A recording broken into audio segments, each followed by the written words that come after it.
What's up, everyone? Welcome back to another Fantasy Files Reacts. Tonight's the night where we talk about Ep.6 of Dexter New Blood, Too Many Tuna Sandwiches, which is an odd name, to say the least. A big thank you to everyone who watched my reaction to episode 5.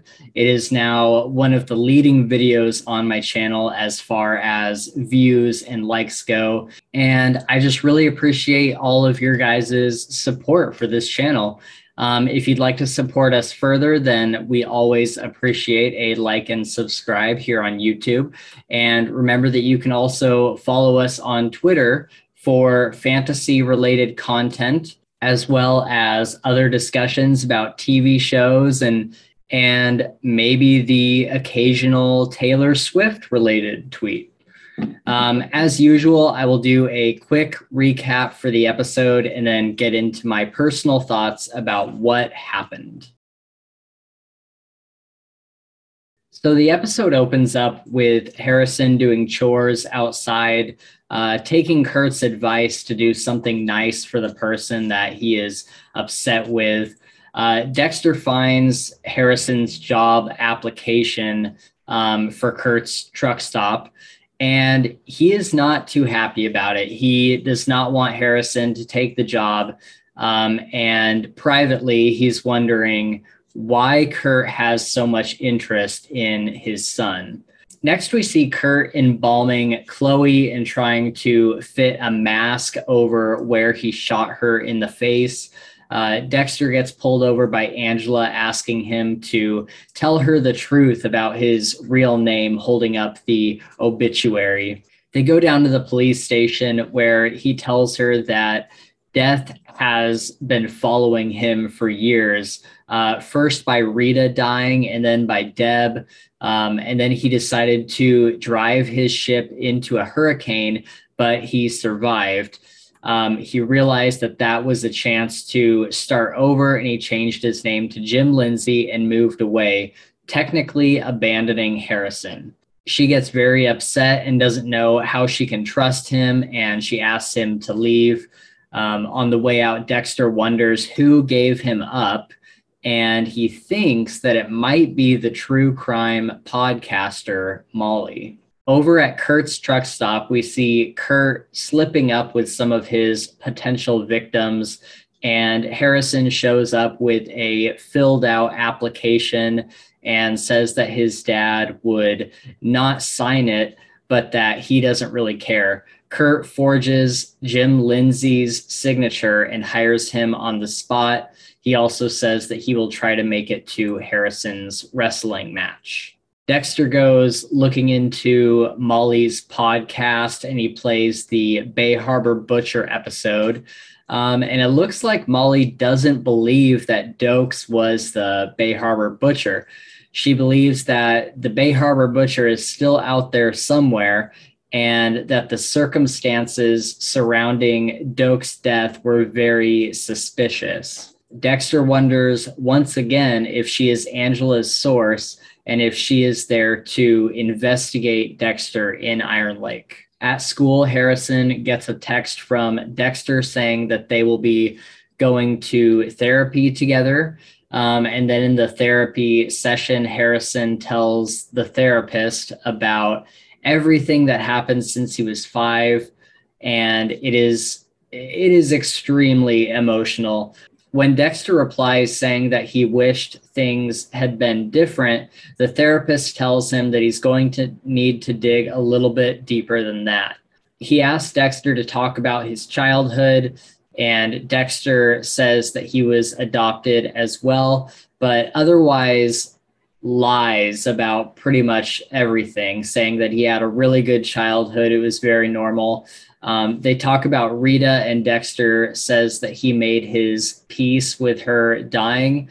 And Harrison is sitting there on the couch upset, and he says that he feels abandoned right here, right now on this couch. Back at the police station, Angela and Logan are going over the Caldwell case, trying to figure out why Kurt would lie about his son. Angela comes to the conclusion that Kurt did not want them to search the caves and wonders if Kurt has somehow killed his son and gotten rid of the body. She decides to go search the caves the next day with Teddy, the new guy. After a failed attempt at a sit-down dinner with Harrison, Dexter grabs a drink with Logan to talk about the break with Angela, hoping to get some advice, as you do. But really what he's there to do is get some info on Molly, and Logan tells Dexter that her and Angela have been working on some sort of secret project, but little does Dexter know that this is just the Caldwell case. It's not about him. Harrison and Audrey have an angsty teenage chat after he climbs up to her window. She tells him that they've both gone through a rough childhood and that it's bound to manifest some anger issues. As they make out and she pulls Harrison on top of her, finally, we see that Harrison is carrying his razor blade in his back pocket. Of course, Angela comes in the morning and sees them in bed together. She gets very mad and shuttles Harrison back to his dad's place in her police cruiser. Dexter doesn't know what to do about Harrison, but lets it go because he is fixated on figuring out this whole Molly situation that doesn't have anything to do with him. Dexter tracks down Kurt and Molly and finds them together at the bar. He plugs in his phone nearby, and as Kurt and Molly chat, they don't realize that he is recording their whole conversation on his phone while it's sitting there. Molly calls Kurt out on lying about his son, and Kurt admits that he did lie, but tells a different story about Matt coming home to Kurt's cabin in the middle of the night, drunk and needing somewhere to hide. He tells Molly that Matt is currently at his cabin and that if she promises not to tell the local police department until Matt's story is heard, she can come interview him right away.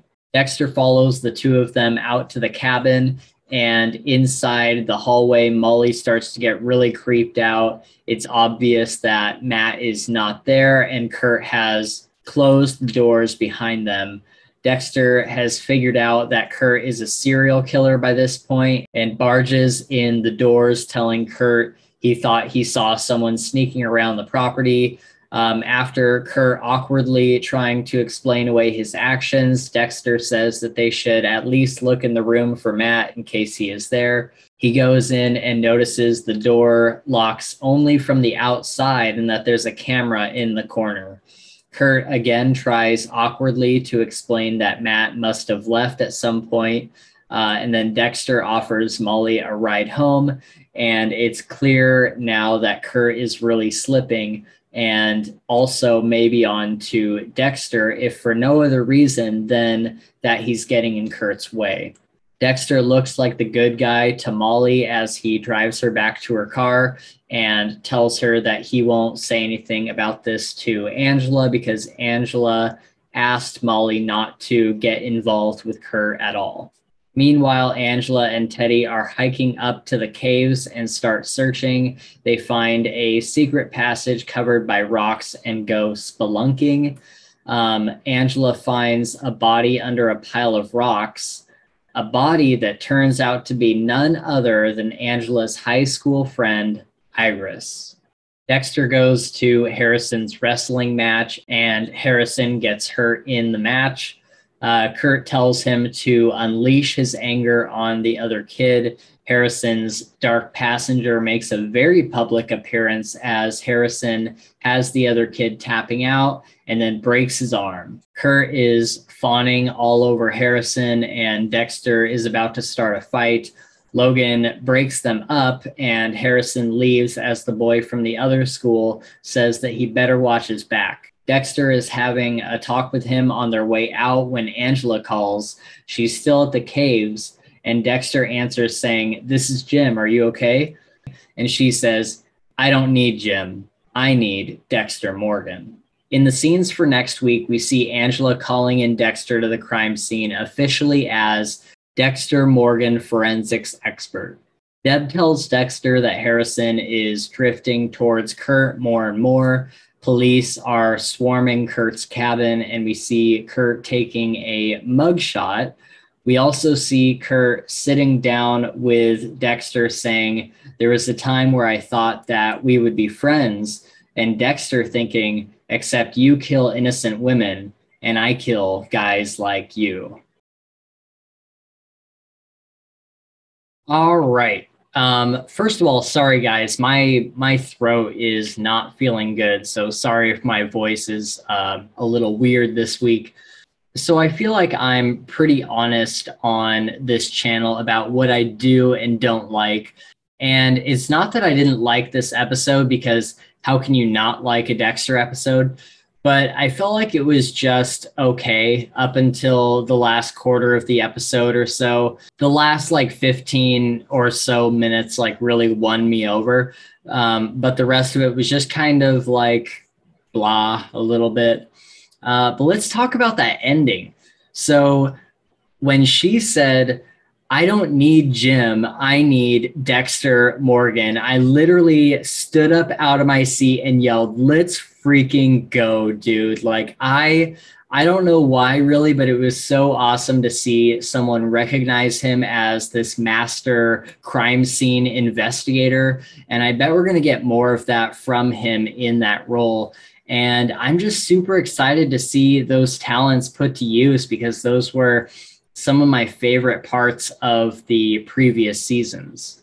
The whole thing with Angela and Dexter was a little heartbreaking at the beginning, and I really hope that they are able to patch things up. Dexter pretty smoothly talked his way out of that one, all things considered. And I'm really wondering if it's possible to put everything behind him and live this new life, or if things will just get worse and worse and things will keep coming up. He really needs to figure out this stuff with Harrison, and I really hope that they're able to resolve that between the two of them in a positive way by the end of this season. As dark as this sounds, I really wanted Dexter to tell Harrison who he is and what he does, and train him the way Harry trained Dexter, or at least something similar, where Harrison is getting tangled up into Dexter's lifestyle and has to train him on the fly. I know I say this every video, but I really have no idea where Harrison's story is going, but I'm so excited to find out. Let's talk about this cabin scene. This was nuts, and it really messed things up for everyone in a lot of different ways. It affects all three characters in like very different ways. Kurt is slipping bad at this point, and he is on his way to getting caught or being strapped to Dexter's table. And this has got to be the point where Dexter starts putting things together and starts putting together a game plan to take Kurt out.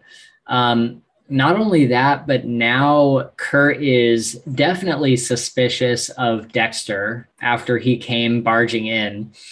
So these two guys are either going to be kind of hunting each other, or Kurt is going to be playing some major defense as Dexter gets closer and closer to him.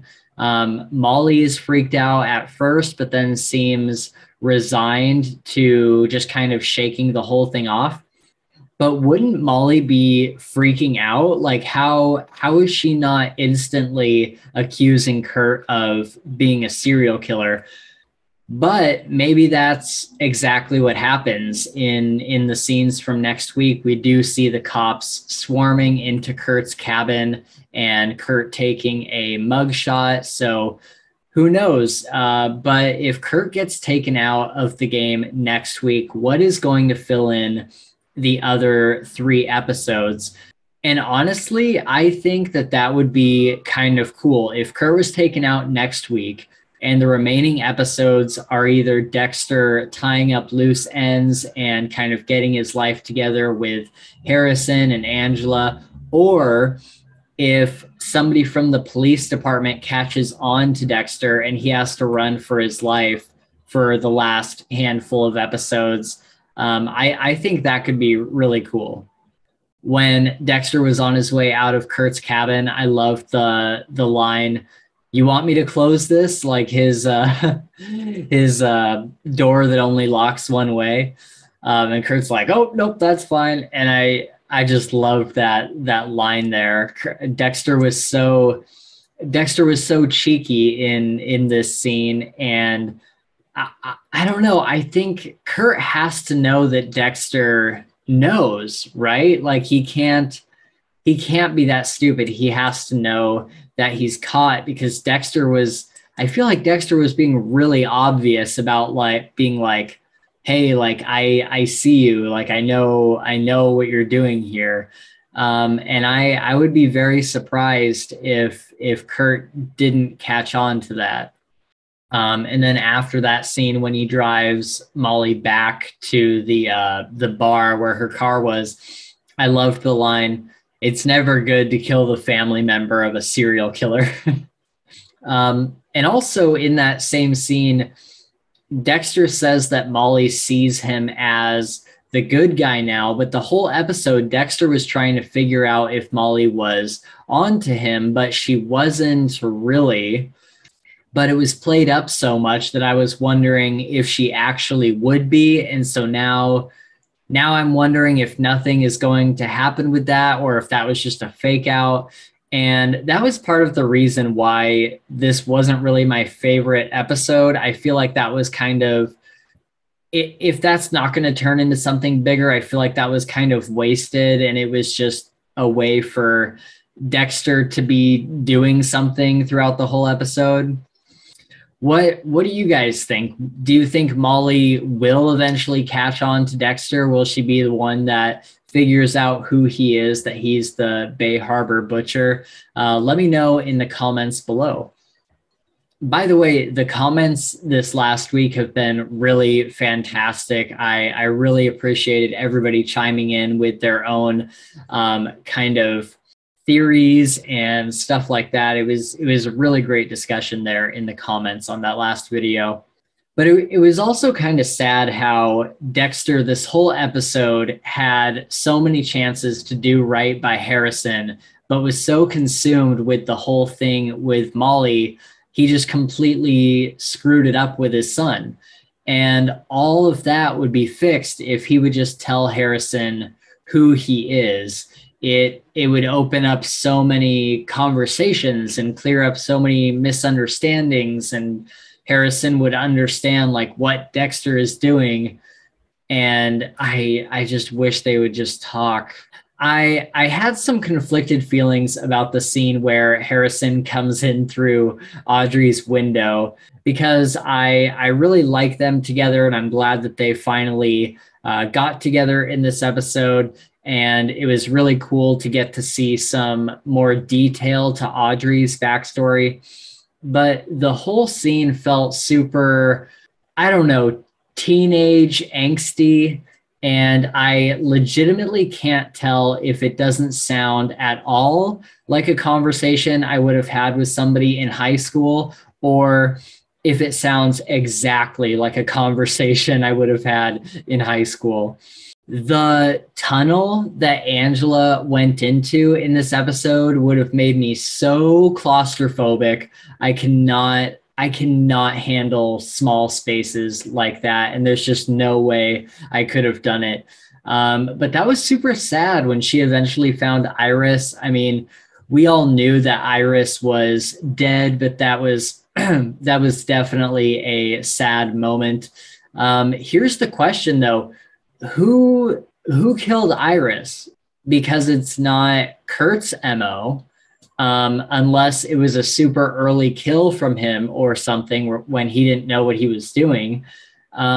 So how how did she get down there, and how do you drag a body through that tiny little tunnel? All right, well, that's pretty much all I have to say about this episode. I really didn't have too many thoughts on it. I'm super excited for next week's episode and really sad that we only have 4 left. As always, feel free to chime in the comments down below. But if you have knowledge about future episodes, I would ask that you please don't spoil it for anyone, including me, unless you do like a future spoilers kind of tag and then hit enter a bunch of times. If you're new to the channel, we usually do long form discussions for fantasy and sci-fi books. But if another show comes out that I really want to talk about, I'll do more of these types of episodes. They seem like they're getting pretty popular, so why not? If you enjoyed this content, we would definitely appreciate a like and subscribe. It really does help the channel out more than people think it does. You can also follow us on Twitter for fantasy-related tweets at Files Fantasy, or just look up the Fantasy Files podcast in the search. And until next time, remember, it's never good to kill the family member of a serial killer, and apparently, too many tuna sandwiches are bad for you.